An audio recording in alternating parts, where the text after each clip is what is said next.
नमस्कार, आप देख रहे हैं न्यूज वन झारखंड।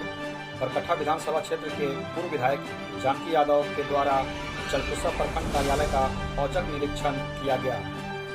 चलकुसा प्रखंड के क्षेत्र के लोगों के साथ काफ़ी समस्या बनी हुई थी।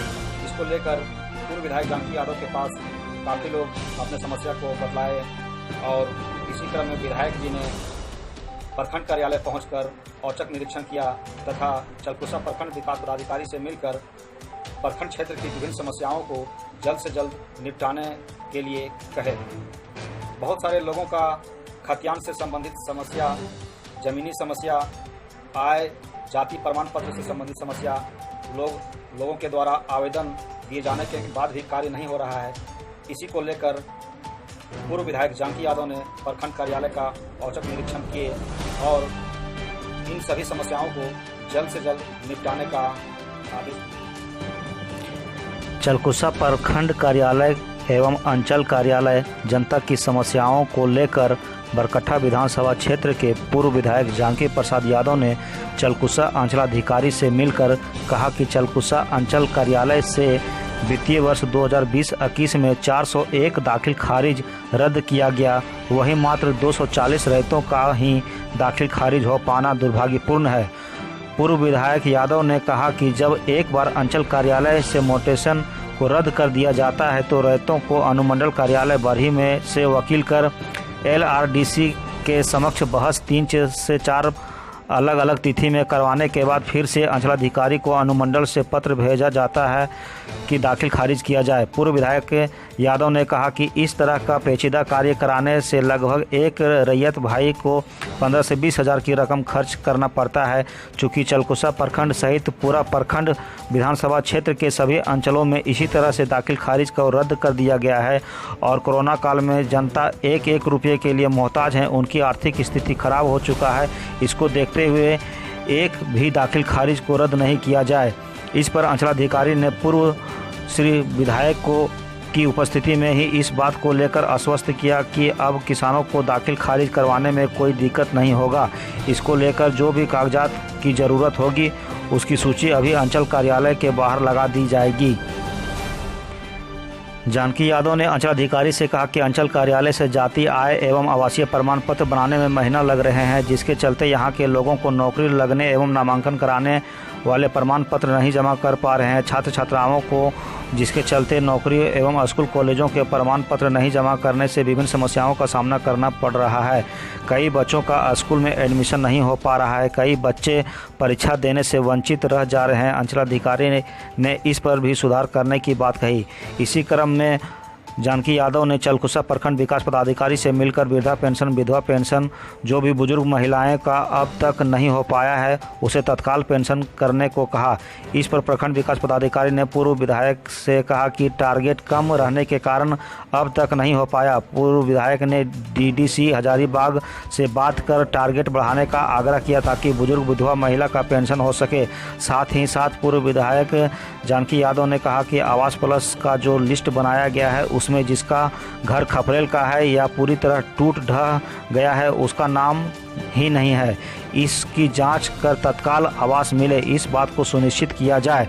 आज जिससे क्षेत्र की ज्वलंत जन समस्या को देखना चाहिए उससे क्षेत्र की जनता का समस्या से कोई चिंता नहीं है, उन्हें सिर्फ 50 करोड़ की चिंता है। मौके पर प्रखंड प्रमुख प्रतिनिधि केदार यादव, पूर्व मुखिया सलैया डी सुखदेव यादव, अनिल यादव, पंचायत समिति सदस्य बाबूलाल यादव, पूर्व मुखिया कुमार मोदी, विजय चौधरी आदि कई लोग उपस्थित थे। सर, आज आपने चलकुसा प्रखंड का दौरा किए, तो यहाँ की जनता की क्या क्या समस्याएं सुनी और समस्याएं का समाधान के लिए आप क्या क्या किए? चलकुसा प्रखंड सा अंचल में बहुत सारी समस्याओं की शिकायत विगत कई दिनों से मिल रही थी, तो आज उसी के कड़ी में चलकुसा प्रखंड में सबसे पहले अंचल कार्यालय पहुंचे। वहां के अंचलाधिकारी को इस क्षेत्र की जो सबसे बड़ी समस्या है कि पिछले 2020 और 21 वित्तीय वर्ष में 401 मोटेशन को यहां से रद्द किया गया है चलकुसा अंचल से, और 240 का मात्र दाखिल खारिज हुआ है, एक्सेप्ट हुआ है। और ये जो यहाँ से रिजेक्ट हो गया है उसका प्रोसेस इतना लंबा है कि उस प्रोसेस को वकील के माध्यम से DCLR के यहाँ पेशकार के पास उसको पुटअप करना है, 3-3 4-4 बार वकील उसमें बहस करेगा, तब उसका फिर वहाँ से भेजा जाएगा, अंचला अधिकारी को ही भेजा जाएगा, CO साहब के पास ही भेजा जाएगा कि फिर यहीं से होना है। मेरा कहना है कि रिजेक्ट रेयर केस में होता है, रिजेक्ट 1-2 होना चाहिए, ऐसा नहीं कि जितना एक्सेप्ट किए हैं उसके दुगुना रिजेक्ट कर दिए हैं। और एक रिजेक्ट को अभी वहाँ से फिर आप जो प्रोसेस है उसके अनुसार कुछ लोग बिचौलिए हैं जो 15 से 20 हजार 25 हजार रुपया तक भी ले रहे हैं कि हमको वहाँ से करा देंगे तो फिर यहाँ आएगा। और इस परिस्थिति में ये कोरोना के समय में और ये चलकुस्सा के लोग जो सिर्फ खेती बाड़ी पर निर्भर करते हैं उनको 1-1 रुपया के लिए वो मोहताज हैं और वो 15,000 20,000 25,000 कहाँ से लाएंगे, जिसके चलते उन लोगों का सब रिजेक्ट हो रहा है। इसलिए मैंने अंचला अधिकारी को कहा है और मैं अंचला अधिकारी को इस बात के लिए बधाई भी देता हूँ कि अभी उन्होंने पूरे लिस्ट पूरी जनता जितना सैकड़ों की संख्या में आई थी उन्होंने बताया भी। और अभी हम लोग के सामने चूंकि उनको जानकारी नहीं है ऑनलाइन का कैसे होना है तो इनको पहले बताना चाहिए था जो पहले के अंचला अधिकारी थे। अभी हमारे सामने उन्होंने सूची को आपके सामने देखे होंगे कि उन्होंने लगाया कि ये सब कागजात दे करके आप दीजिए और उन्होंने कहा है कि आगे ऐसा नहीं होगा, मैं प्रयास करूंगा। दूसरी बात है कि इस क्षेत्र में पूरे अंचल में जहां भी जाएं वहां पर जाति प्रमाण पत्र, आय प्रमाण पत्र, आवासीय प्रमाण पत्र जो छात्रों का सीधे भविष्य से जुड़ा हुआ है, चाहे वो उसका एडमिशन से जुड़ा हुआ है चाहे नौकरी से जुड़ा हुआ है, वो नहीं बन रहा है समय पर, उस विषय को भी रखा मैंने। और वहाँ पर प्रखंड विकास पदाधिकारी से भी मिला जहाँ पर यहाँ इस क्षेत्र की कई विधवाओं का जो हमारे साथ आई है और विधवाओं का वृद्धा का पेंशन नहीं मिल रहा है। उन्होंने कहा कि हमारे पास टारगेट कम था इसलिए हम मंजूर नहीं कर पाए। अभी उनके सामने हमने DDC साहब हजारीबाग से बात किया और उनको मैंने कहा है कि चलकुस्सा बहुत पिछड़ा प्रखंड है और बहुत सुदूरवर्ती है, आपका जिला का अंतिम प्रखंड है, इसलिए इसको अतिरिक्त यहाँ इसका कोटा बढ़ाया जाए ताकि यहाँ के जो लोग छूटे हुए हैं जो वंचित हैं उन्हें विधवा पेंशन, विधवा